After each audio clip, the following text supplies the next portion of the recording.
first of all, let me say, Harris, that those two leaders are supposed to come out to the Rose Garden in an hour to give a press conference. I don't know what the purpose of that would be. The president sat there answering questions for far longer than he will at the press conference. But it remains unknown and unclear what is going to happen with any kind of trade deal with China.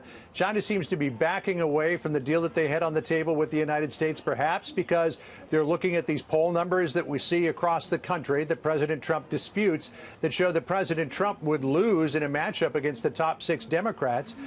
They were apparently waiting for the outcome in the Mueller investigation before moving ahead. When that came out in the president's favor, China sort of capitulated and said, OK, we'll do a deal. And then somebody somewhere said, well, wait a minute, maybe he's not going to make it through the 2020 election to another 4 years. But the president is going to be meeting, according to the president today, what he's saying, with President Xi at the G20. Just yesterday, he said, I think there will be a meeting. The Chinese have not committed to one yet.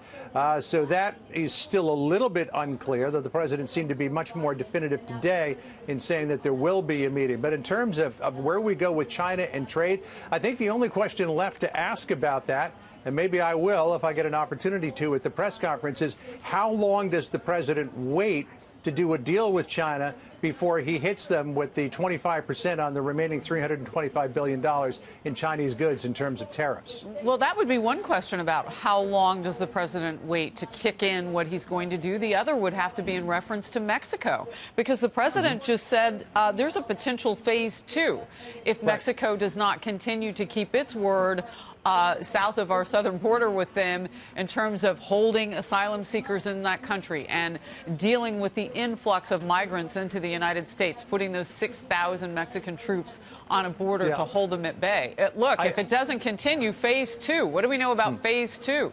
Well, I don't know that the asylum issue is on the table just yet. The president is going to let Mexico take these moves that it is making in terms of putting the National Guard, 6,000 troops, Mexican National Guard on the southern border with Honduras, to see if they can reduce the migrant flows. Right. But a very sharp photographer from the Washington Post yesterday got a shot of that letter that the president was holding up, and it clearly says in the final paragraph, when you blow it up, that if Mexico doesn't take significant actions within 45 days, the U.S. will implement a plan. And we don't know exactly what that plan is because we couldn't read that part of the paper. But what President Trump has talked about is this imposition of tariffs beginning at 5%, ratcheting up monthly to 25%.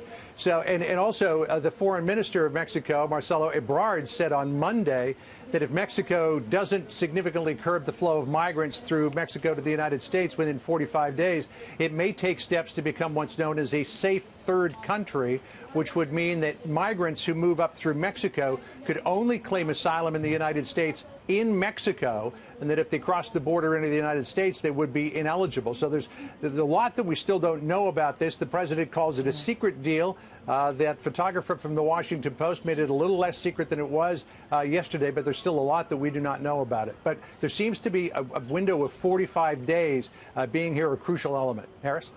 All right. John Roberts giving us the headlines out of that extensive Q&A that was not yet the news conference inside the Oval Office with the Polish President, Kornhauser Duda. A lot of news being made. Thank you, John.